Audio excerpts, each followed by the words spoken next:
This episode is brought to you by PG Sports. We only have about 2 weeks till the 4th of July, and PG Sports is the place you want to buy all of your USA apparel. They just put out some fire tank tops, t-shirts, hats, you name it for the occasion. So don't be that guy on July 4th who isn't rocking the red, white, and blue.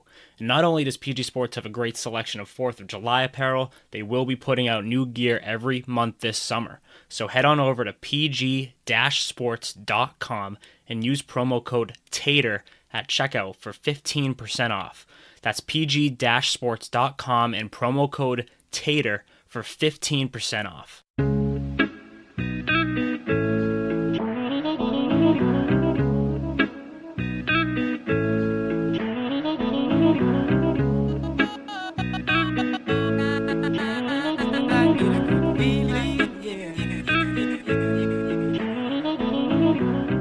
What's up, everybody? Welcome to Tater Talk. It's episode 65 on Monday, June 18th. I'm your host, Justin Ledger. As always, I'm joined by Zack Hummel. What's going on, Zack?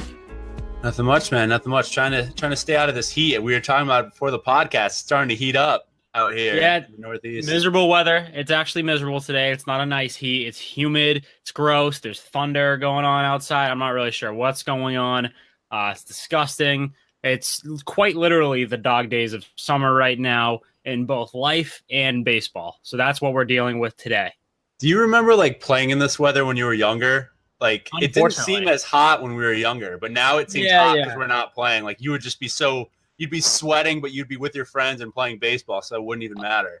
I was just about to say, I'd rather be on a baseball field in this than commuting home from work and having to deal with my AC doesn't work in my car and having to deal with that on the way back. That's life comes at you fast. I'll say that. But anyways, car AC to work, man. Believe me, I've been trying for the last 5 years and we just haven't gotten around to it. It's just something that has not happened yet. Hopefully it will soon. Hopefully, my fingers crossed. It'll probably get fixed in November. That's usually how it goes. When you don't need it anymore, it'll be taken care of, and then my heat will go in December. That's how life works. So on that note, we'll get into, as always, our favorite stories. We do not have producer Graz on the show today. He is out. So we will be carrying the load here. He did leave us a favorite story of his that we will bring up. But I will start with mine here. We did have Father's Day yesterday on Sunday, and there always seems to be each year, whether it be on Mother's Day or Father's Day, there always seems to be that moment, that Father's Day or Mother's Day moment that kind of, it's one of those moments it's getting dusty in here and I'm not crying, you're crying, those types of moments. Sometimes we'll get them on Mother's Day, and this time we got one on Father's Day with a walk-off hit, a walk-off single. I don't have he's not a well-known player, and I don't have Jose Trevino. That's who it was. Jose Trevino of the Rangers. He had a walk-off hit. It was actually 2 runs that scored. It was just a miraculous moment. And he obviously got emotional after he lost his father, I believe, years ago. So it's a moment. And actually, the other part of this is he became a dad earlier this week. So all of this shit happening at once. Hard to put it into words, isn't it? I knew this was going to happen. Tell me what was going through your mind when you stepped up to the plate with the bases loaded. My dad.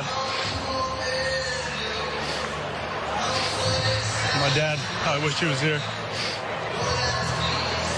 I knew he was going to help me too. What does it mean for you to have your son here? A lot. I can't wait to tell him about it. It's one of the craziest weeks of my life.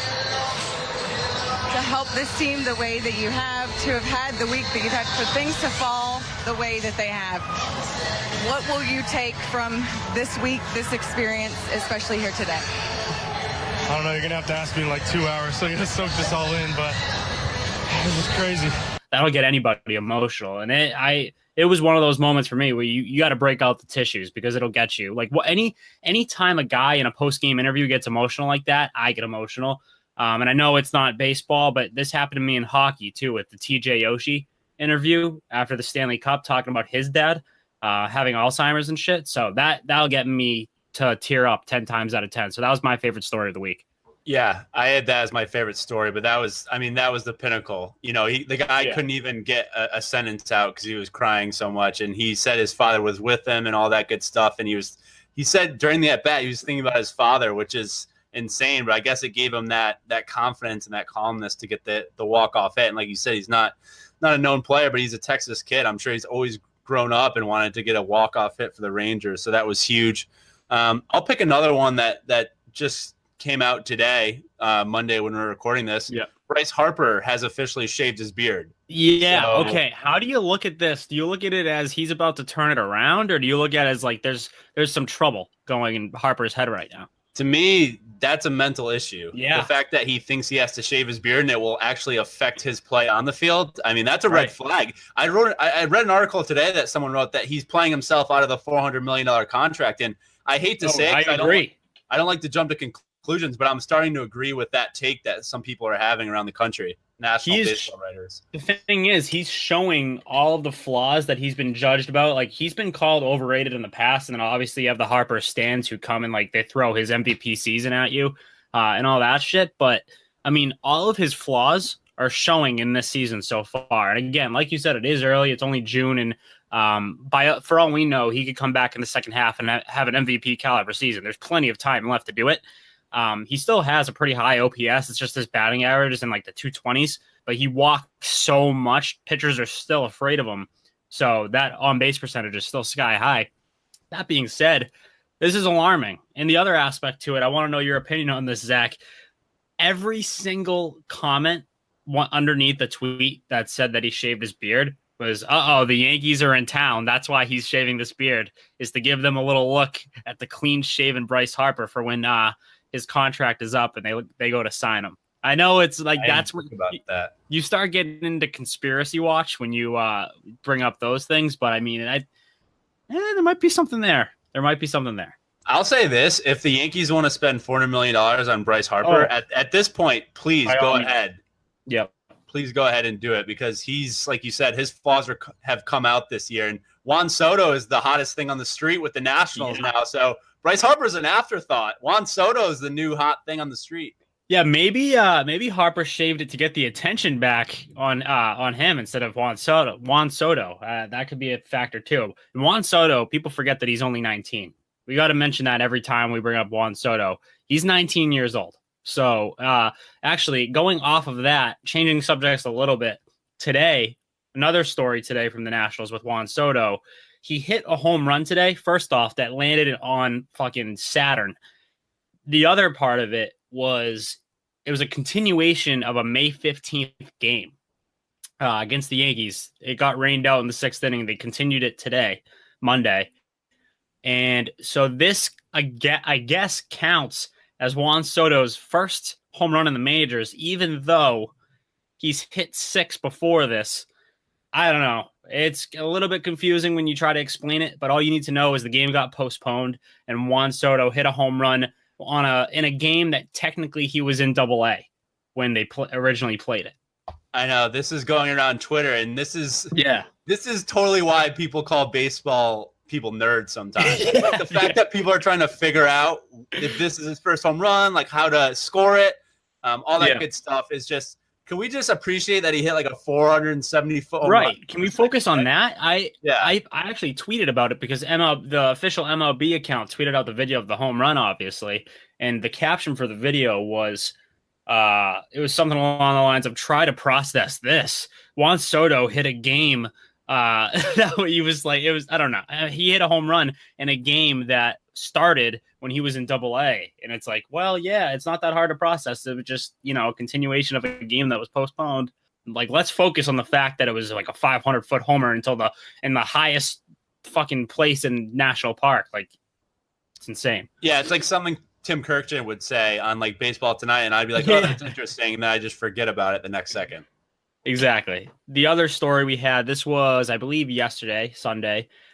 This is actually Groz's favorite story. He told us this was his favorite story of the past week, and I really can't blame him here. It's the Brewers relief pitcher who just straight up puked all over the mound, not once, but twice. Adrian Hauser, I believe his name is, and I think he was called up from AAA to the big leagues. that day too. So I don't know if nerves was a factor or if anything else came out on this, but it was a hilarious moment. Just the image of a Brewers player, this guy just puking on the mound. He let up a double and then he puked again. Hilarious stuff. Yeah, speaking about red flags with Bryce Harper shaving his beard because he thinks he'll get a psychological advantage, this is a red flag. If you bring a guy up and he's literally puking on the mound, I mean, the Brewers, they called this guy up. I'm sure he's nervous, but, having a guy puke on the mound, that's not normal practice. So, I mean, a little bit of a red flag for the Brewers. I would keep an eye on this guy for sure.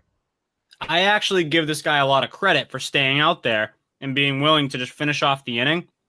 What the fuck is Craig Counsell doing? Like, leaving this guy in there who's puking all over the place. I would rather leave in a guy who's actually hurt than a guy who is puking all over the mound. I don't know what was going through his head. I mean, I don't want to break down the puke, but it seemed like a very watery puke rather than a food puke. So that's tough. I think he might have just been. I think he might have just been, too much hydrating before the game, and it eventually came back to bite him. Well, if it's too much hydrating before the game, then the training staff did a terrible job because all they were doing was giving him water. When they went out to the mound, that's the only treatment he was getting was a bottle of water, and then he was told to just keep going. Yeah, maybe he was out. Maybe he was out in the bullpen just chugging monsters and stuff. He gets out there and just has to throw it up. What I hated was all the featured images for like the blogs that wrote about this and all of the thumbnails from the video. You could just see the puke perfectly, and it was absolutely disgusting. It was like, you can't choose another frame to just put in there for the image. We all get by the headline that he puked. You don't need to show us the puke. I think puke is more gross than poop. I think puke is disgusting. I would agree with you in that if I smell puke, I'll want to puke more than if I smell poop, I'll want to poop. If that makes any sense. What? I don't think that's what you meant to say. No, that's not what I meant to say. But the fact that, like, if you smell puke, you want to puke afterwards. It's tough to be around someone that's puking and not want to puke yourself. So, well, not just smelling it, like looking at it. It's just not something I want to look at. Like, it's just props to the Brewers players for not puking after they saw that. Yeah, that's another thing is like if you're a secondhand puker, if someone's puking, like there's a lot of secondhand pukers out there who, I mean, it could have been a Family Guy situation with the entire team just starting doing it, which that would be an all-time clip. Like a contagious, like a yawn. Like once one person does it, just goes throughout the whole team. Yeah, and speaking of an all-time clip, this came early in the week, so this is a little dated at this point, but it's still very much worth talking about. Is Terry Collins. The clip came out of him just going absolutely apeshit at the umpire, the umpire screaming back, "Our ass is in the jackpot," and the whole thing is just gold. Take him.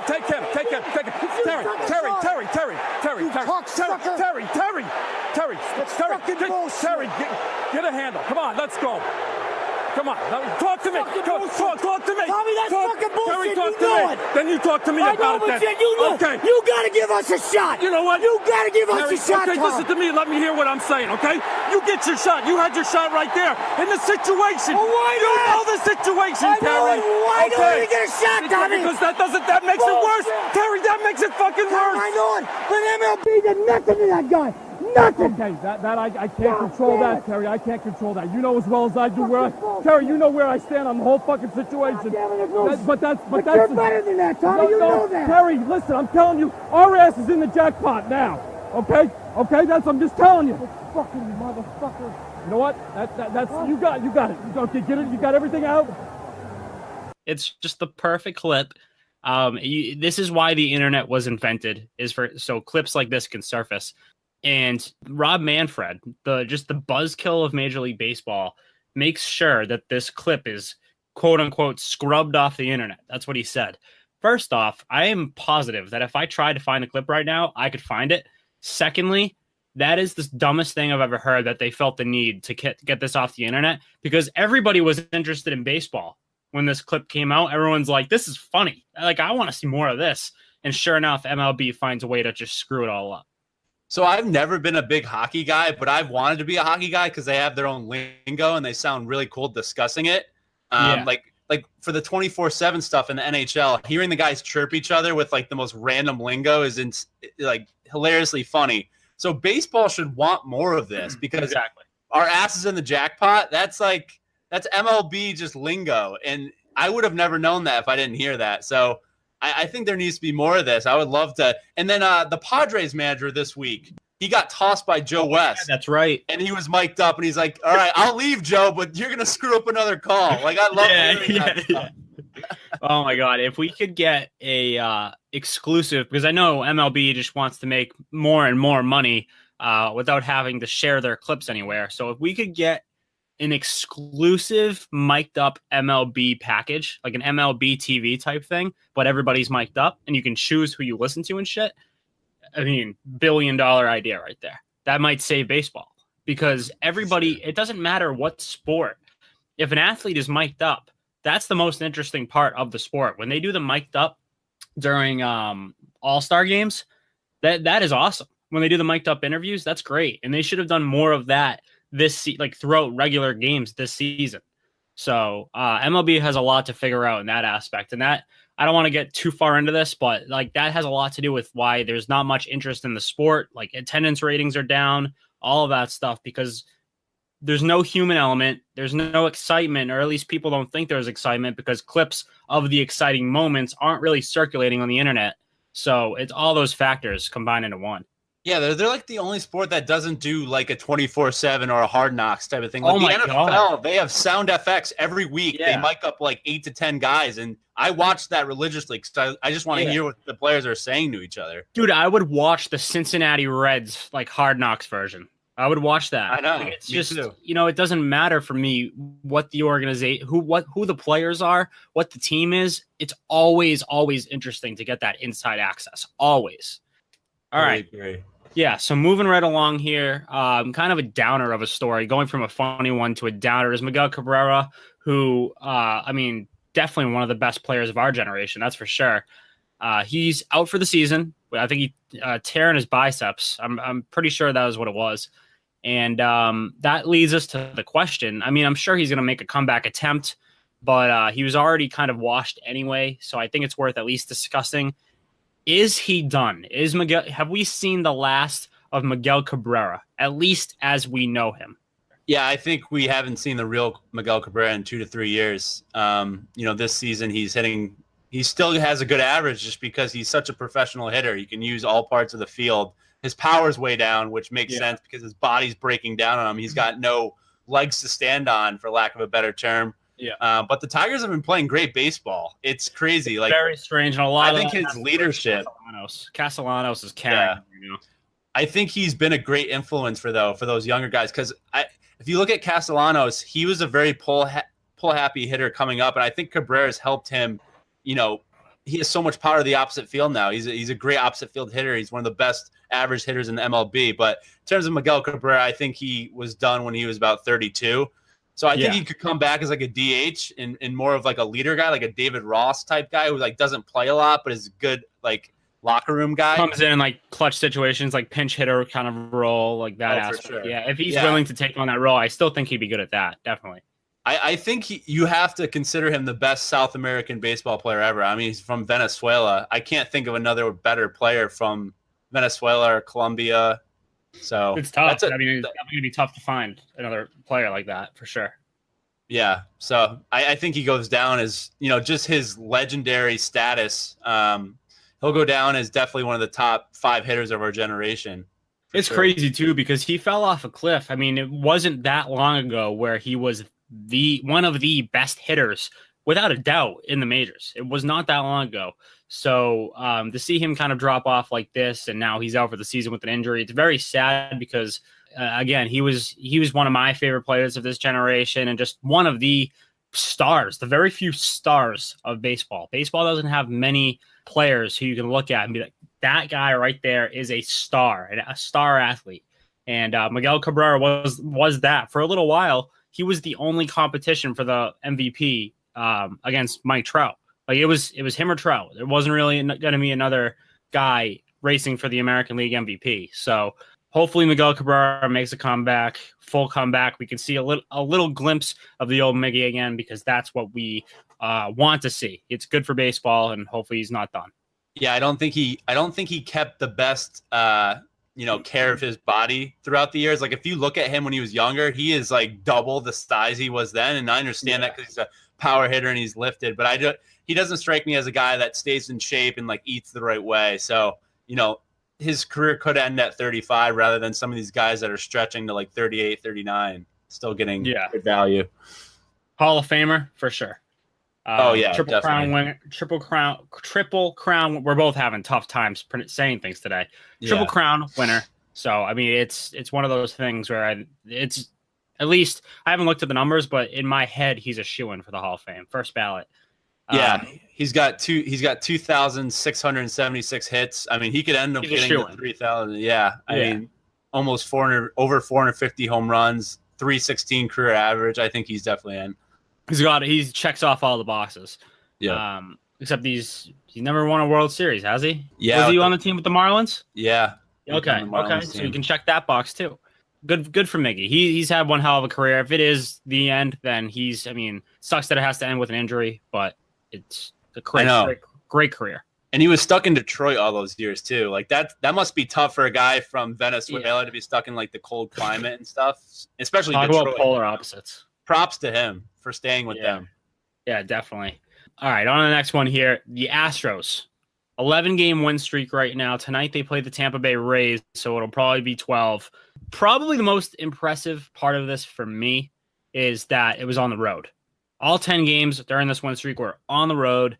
I know we shouldn't be all that surprised. These are the defending champs. They should be winning a lot of games. But now that I think they're only a game behind the Red Sox for the best record in the majors. The standings are weird right now with like the Yankees having played like 6 less games and all that stuff. But they have 1 less win at this moment than the Boston Red Sox. So I think we're seeing a shift here where the Astros are establishing themselves as still very much the team to beat after winning the World Series last year. I still think that they're going to come out of the American League. The Red Sox and the Yankees are so far behind when it comes to talent. Still, even though like the Yankees got Giancarlo Stanton and all that shit, and the Red Sox got JD Martinez, I still think they're so far behind Houston. I 100% agree with you. And I think, people were talking about the Warriors in the NBA earlier this season. They're like, what's going on with them? They're not coming out to the start they did the year prior. And I think it's just one of those things when you come off a championship, you do have a little bit of a hangover. And the Warriors ended up winning the championship because they turned it on when they need to. The Astros turn it on when they need to. The Seattle's really put a fire under their ass, I think, because they could have walked away with this division, definitely because the Angels have been struggling lately. But the Mariners have been coming up hard, and it made the Astros be like, all right, we got to win some games. We don't want to be getting that wild card game because all bets are off at that point. And the Mariners kept up, too. They're only a game and a half back. Oh, yeah. They kept up the entire time. It's crazy. If you look at Houston's home road split, they're 19-14 at home, and they're 29-11 on the road. So they're an unreal road team, which is just you never see that with a first place team. Like if you look at the Yankees, Red Sox, it's pretty even across the board, but they are exponentially a better road team than a home team. So that's just interesting, and it shows that they're just mentally tough. They bond together on the road. They're the team to beat still, and I don't think it's really close, especially pitching wise. Yankees and Red Sox, I think, are light years away from what the Astros can throw out there. And I'm sure they'll make a move at the deadline to get some more bullpen help as well. Yeah, absolutely. And the other aspect to this, too, that I have my eye on for sure, because this is going to end up being an interesting race. The Red Sox are on pace, I believe, right now. They're not going to reach this mark. That'd be absurd. But I think for 107 wins, the Yankees are on pace for 111 wins. And that would force the Red Sox into a wild card game. As of today, that wild card game would be against the Mariners. I'm not confident in that game. The Red Sox just faced the Mariners in a series where they split the 4-game series. And there are a couple, Wade LeBlanc, I don't even know how to properly say the guy's last name, but he shut the Red Sox down. The Red Sox have some serious issues against lefties. I'm sure the Mariners would still throw out James Paxton in that game. Even though the Red Sox did pretty well against Paxton, I still would not feel well in that wild card matchup. How crazy is it that we went from not believing in the Mariners to now thinking they can beat the Red Sox?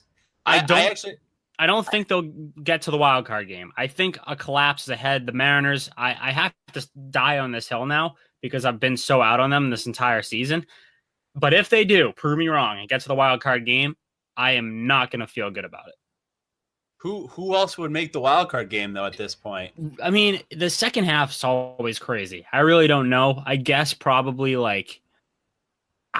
probably the Angels would be the only real competition. Maybe I haven't. Let me look at the standings. Are the Twins still in it?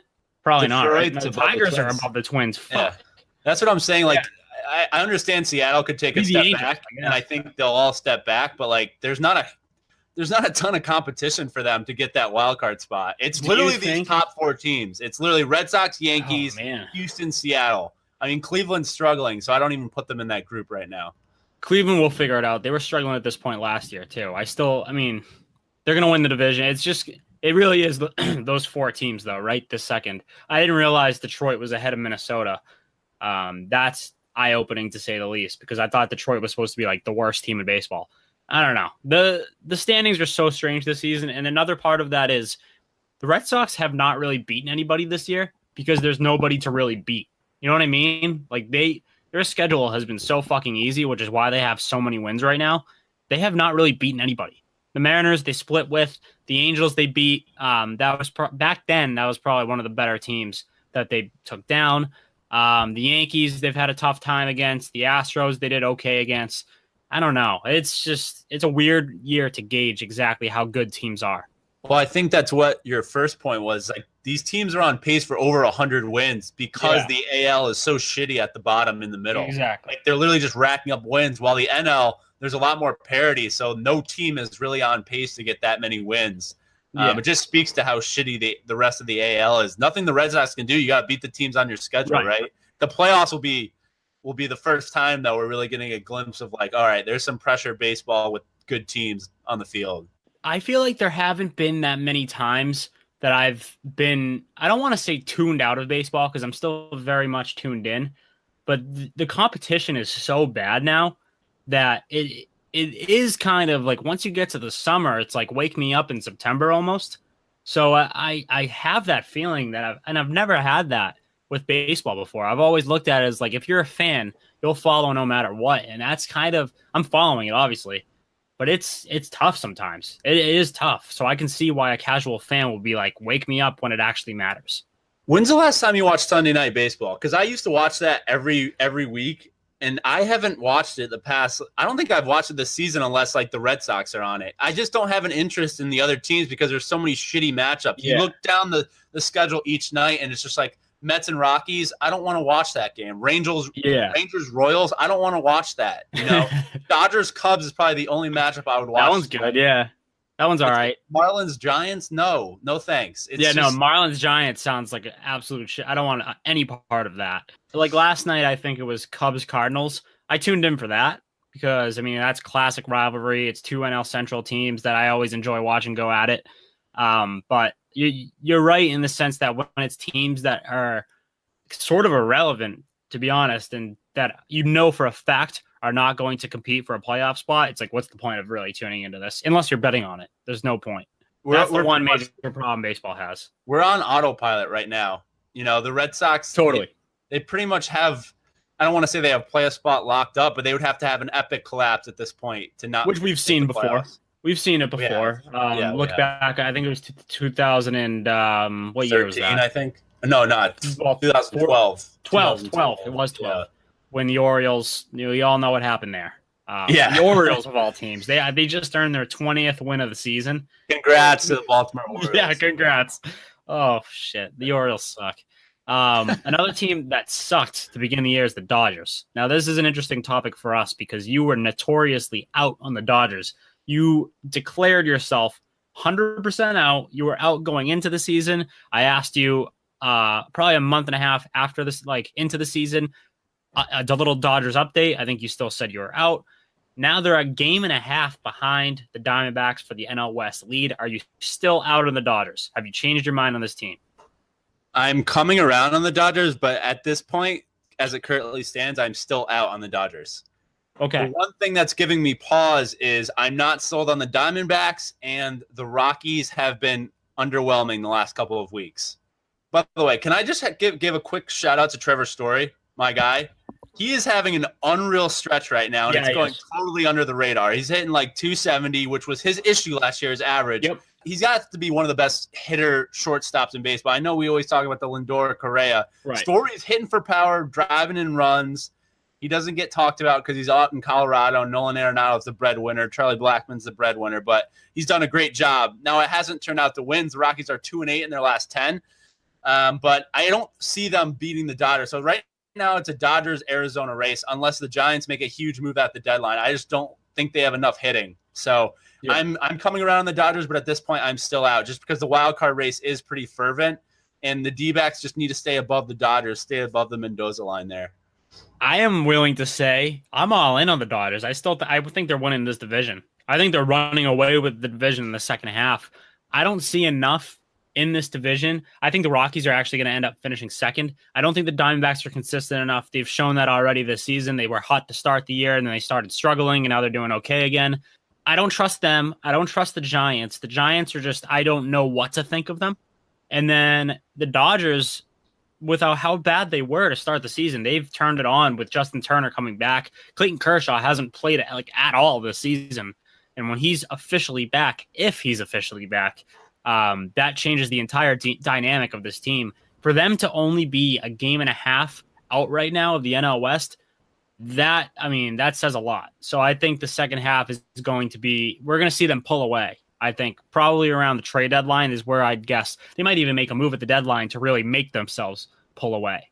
I always like to look at Vegas to see what the odds are. And the Dodgers right now are currently plus 135 to win the NL West. And those are the best odds. D-backs are plus 150. So that's good value to bet, at this point in the season, if you think they're going to win. So the Vegas clearly thinks the Dodgers are going to end up winning the division. So.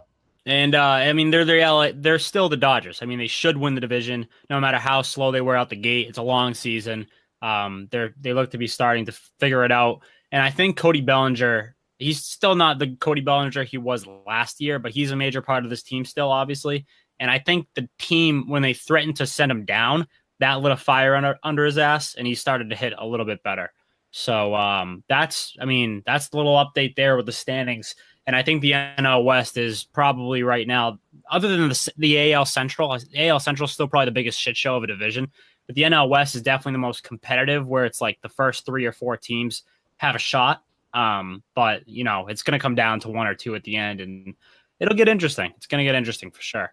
Yeah, it sounds like Kershaw is going to be back in early July too. He's been throwing off a mound, and then if they can get Walker Buehler back, who was on the DL for a little bit, they'll have some arms there that they can go on a run. Yeah, injuries were a major part to their slow start, so I think that has a lot to do with a lot of people thought this was just a bad team this season. They were decimated by injuries, and that went under the radar big time. And now that people are starting to get healthy, they're starting to do well. Let's get into the All-Star voting, because the NL All-Star voting, the leading vote getters were revealed today, Monday, and there were some interesting ones on there. I think actually everyone on this list except the one person was well-deserved, and it's not the person that you would immediately think by looking at the list. So I'll read the list here. For first base, the leading vote getter was Freddie Freeman, who's an absolute stud. No surprise there. Yep. Second base, it was Ozzie Albies. He slowed down a little bit, but still, I'd say it's well-deserved. And he's a rookie. He's been one of the better stories in baseball, so I have no problem with it. Third base is my guy, Nolan Arenado. It's a no-brainer. And the fact that Chris Bryant is second in this makes me sick, because he's actually been terrible. Shortstop, Brandon Crawford. He doesn't really have that much competition for it. I know Trevor Story's been heating up a lot lately, but Crawford's been pretty rock solid all season long. He's hitting .338, so that has a lot to do with it too. Bryce Harper, and this, in my humble opinion, does not deserve to be on this list. What's your take on that when I say that? Bryce Harper should not be an all-star. If you look at the stats... Starting all-star, sorry. If you look at the stats, I totally agree with you. But who do we want to see in the all-star game? We want to see Bryce Harper. Yep. And to me, it's like you have to make a decision whether it's a popularity contest or a stats-driven contest. It's always an in-between. It always is. I hate it. The NBA is all about popularity. Who do you want to see on the court? Like, who do you want to see play? And I want to see Bryce Harper hit rather than Nick Markakis. I'm sorry. Just about to say that. Yeah. I'm sorry. So I'd rather see Bryce Harper in it. That's me. That's what I want to see in my All-Star game. But Nick Markakis should be starting if it goes by the stats. 100% agree with everything you just said. I'm going off of, I have been of the belief, just as a baseball fan, like, I just think the best for that year should be on the All-Star team that year, regardless of who is putting asses in the seats. However, if you want to use that argument that Bryce Harper is the guy you would rather see in the All-Star game over Nick Markakis, I am not going to argue that, because I think everyone would agree. Everyone as a spectator would rather see Bryce Harper in the game.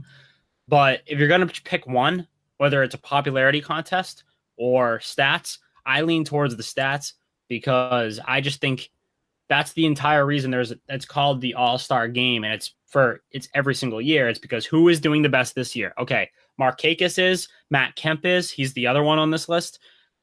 Those guys are having the best years. A guy who's hitting 220 being in the All-Star game, to me, is comical.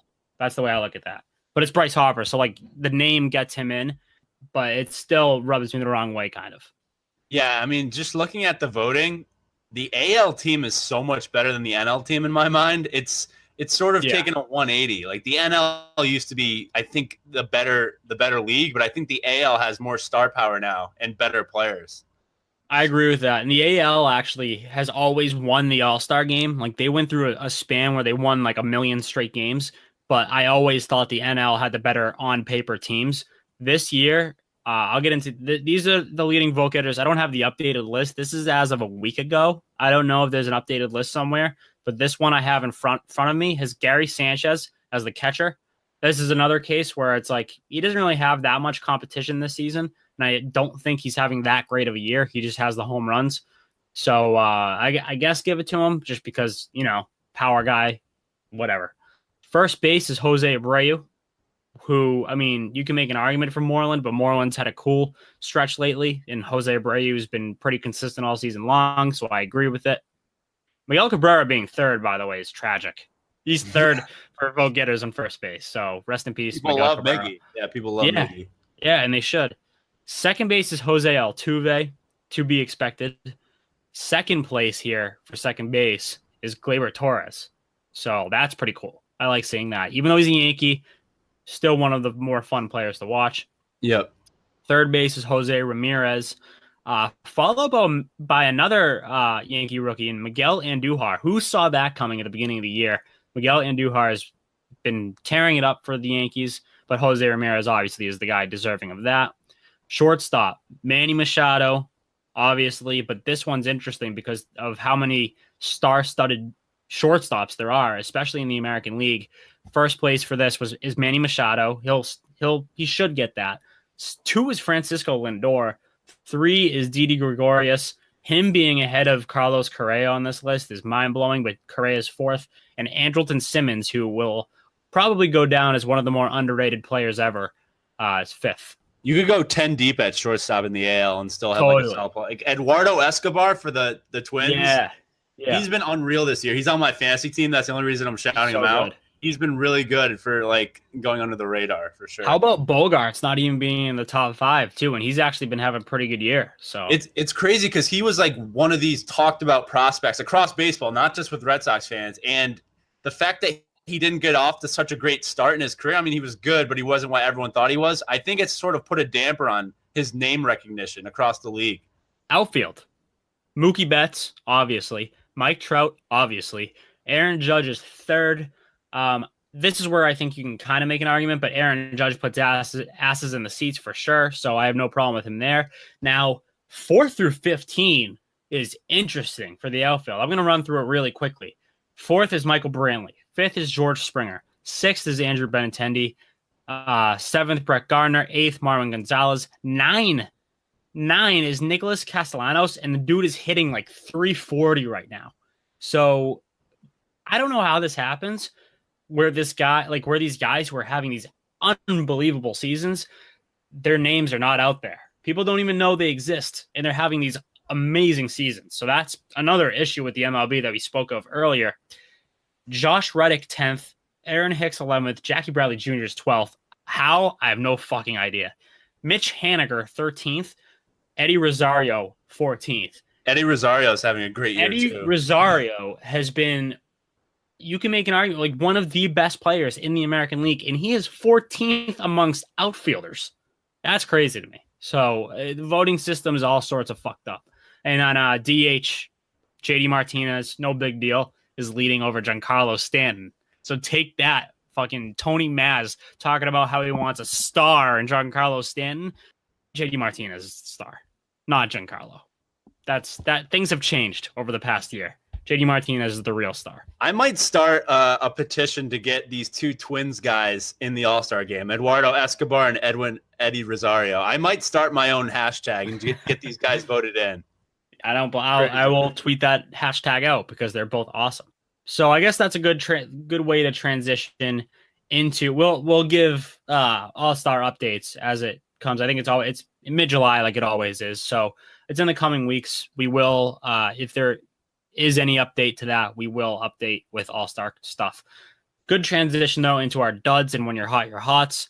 As always, we will start with our duds of the week, and I will give mine first. Yoan Moncada is my dud of the week. And I think he's one of the very few players this season who has been a dud more than once. So he's on the dud list again. 2 for 24 in the past week. And I've come to realize guy can't field the ground ball. Guy cannot field. He's terrible. So there's really nothing he does very well. He's not a very good base runner. Like there's nothing he can. He's still young, so I have faith he'll develop over time. But he's been god awful this season. So as it stands now, the Red Sox totally won that trade, right? At this point. 1,000%. Yeah, at this point, 1,000%. Because I know people are high on Kopech, but he hasn't come up yet. So yeah, we'll see what he turns into. But at this moment, the Red Sox ran away with that trade for sure. Yeah, I dropped Moncada from my fantasy team, so I'm totally on the Yoan Moncada dud train. So my dud, we talked about him early in the show, Bryce Harper.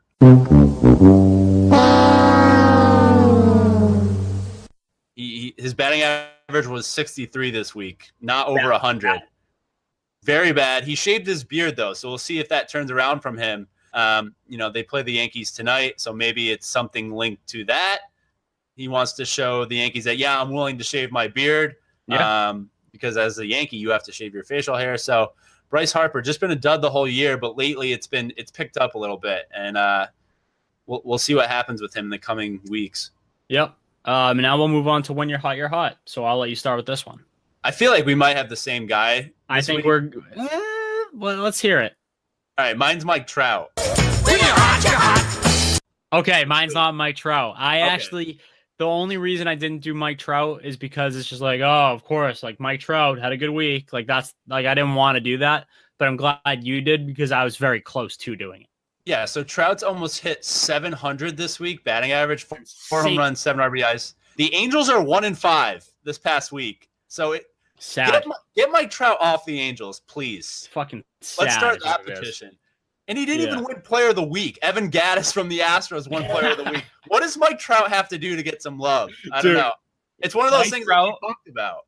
Mike Trout just had arguably the best week in Major League history, and no one cares. No one cares. No one cares, and his team sucks. His team stinks. His team is so bad. Do you think Mike Trout's secretly pissed off? Because I don't think he is. I think he has no clue, like, just how bad it is. To me, like, I hate to put this on the guy, but I just think of him as a simple baseball mind. Like, he's just like, all right, just got to get hits, like, help my team. Yeah. It's like, dude, look at the bigger picture. Your team stinks, and you're stuck in LA, like, with this team that just will never get over the hump. Do you think he's going to end up on, I don't know, like the Phillies? He's such a Philly guy. Do you think he stays with the Angels once he hits free, like, once that time comes? I don't know. Like, this is the problem with baseball. I have no read on the guy's personality. I know he's a huge Philly guy. He's a huge Eagles guy, Sixers. So maybe he does go to the Phillies. He seems like he's very loyal to there more than other guys from their hometown. But I could see him going to the highest bidder too. I mean, I think he's a Scott Boras guy, so he'll definitely just take the highest contract and just take all these teams out to dinner and just wine and dine them, and then probably just go to the Yankees probably again. That's just how it works. I would not put it past Mike Trout to re-sign with the Angels. I just would not put it past him. Got to show my loyalty. We'll get it done. Me and Ohtani. In reality, I actually could see him on the Phillies because they're turning into a competitive team, and they got a lot of young guys. You throw Mike Trout into the mix, and I think they become a real competitor. And if Bryce Harper does stay with the Nationals, which I personally don't think he will, but if he does, that creates a real nice NL East rivalry there between the Phillies and the Nationals for sure. And Juan Soto, by the way, speak on him again. I don't want to jump the gun, all right? But I think Juan Soto has become the most exciting player in Washington. I'll say that. I'm just going to say that. Just leave that there for everyone else to fester on. I actually agree with you. Just looking at his swing compared to Bryce Harper, I think he has better staying power because he stays inside the baseball better than Harper, who pulls off of everything nowadays. Oh, yeah. Yeah, and he's 19. Let's just mention that one more time. Juan Soto's 19 years old, so he stole Harper's thunder big time. My when you're hot is a guy you touched on earlier, Eduardo Escobar. When you're hot, you're hot. The week that he had, I think he hit upwards of like 430 or in that area. I believe that's what it was when I looked at the stats. But I didn't really put him on the list because of like his stats from the past week. I more put him on it because he is quietly, and I stress that word quietly, on pace to set the single season record for doubles. He's on pace, I think, for 72 doubles. The record is 67. I don't think he's going to hit this mark because you know how like he'll regress to the mean in some sort of way, whatever. But that needs to be said. He's on pace for the most doubles ever in a season. I think that is a good enough reason to be on when you're hot list. I think he hit 6 straight doubles over the weekend. Just all the guy does is hit doubles. Like even if he could leg it out for a triple, he's like, just stay on second. He legs out singles, turns them into doubles. So maybe he's going for that record. You might as well, if you're on the Twins, you might as well just go for your own personal records at this point. And we'll get why not? Red Sox are playing them tomorrow, starting a series, so we'll get to see them up close and personal. That is, if there's one good thing about playing all these shitty teams, it's that we at least get to see these players that we never hear about that are actually good. Like, I don't want to watch a Red Sox Twins game, but I will because I like watching Eddie Rosario's. I like watching the Eduardo Escobars. I like watching all these guys, the Jose Barrioses of the world, like all of these guys. I just like seeing them play. So that is one consolation of, seeing all these really shitty teams play against your team. All right. So we will wrap this up with just one mailbag question. We only have one question because Graz is gone. We don't have a full mailbag this week, but hopefully Graz will be back next week.